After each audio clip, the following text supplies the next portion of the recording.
রাজধানীর উত্তরায় milestone school and কলেজে যুদ্ধবিমান বিধ্বস্তের ভয়াবহ ঘটনায় স্কুল থেকে ছেলেকে আনতে গিয়ে নিখোঁজ হয়ে গেছেন মা আফসানা প্রিয়া।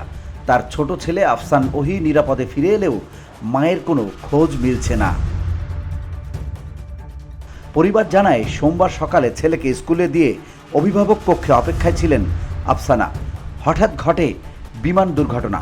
তখন প্রাণ বাঁচাতে অভিভাবক শিক্ষার্থীরা আতঙ্কে ছুটাছুটি শুরু করেন। সেই সময় আফসান ওহি অক্ষত অবস্থায় উদ্ধার হলেও মায়ের কোনো খোঁজ পাওয়া যায়নি। আফসানার স্বজনরা মঙ্গলবার দুপুর 2:30 পর্যন্ত রাজধানীর বিভিন্ন হাসপাতাল, ক্লিনিক ও আশপাশের এলাকায় খোঁজাখুঁজি করেও তার সন্ধান পাননি। নিখোঁজ আফসানা গাজীপুরের কালিয়াকৈর উপজেলার চাপাই ইউনিয়নের মদিয়াশলাই গ্রামের বাসিন্দা ও ব্যবসায়ী আব্দুল ওয়াহাব মৃধার স্ত্রী।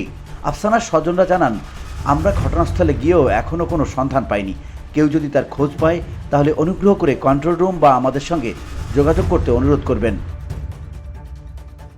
VOD Bangla news desk. Bashundhara, Uttara, Banasree, Kuril ও বাড্ডা সহ রাজধানীর বিভিন্ন স্থানে অভিজাত ও অত্যাধুনিক মানের ফ্ল্যাট কেনার এক নির্ভরযোগ্য প্রতিষ্ঠান প্লেজেন্ট প্রপার্টিজ লিমিটেড। তাই আপনার স্বপ্নের আবাসনের জন্য আজই যোগাযোগ করুন।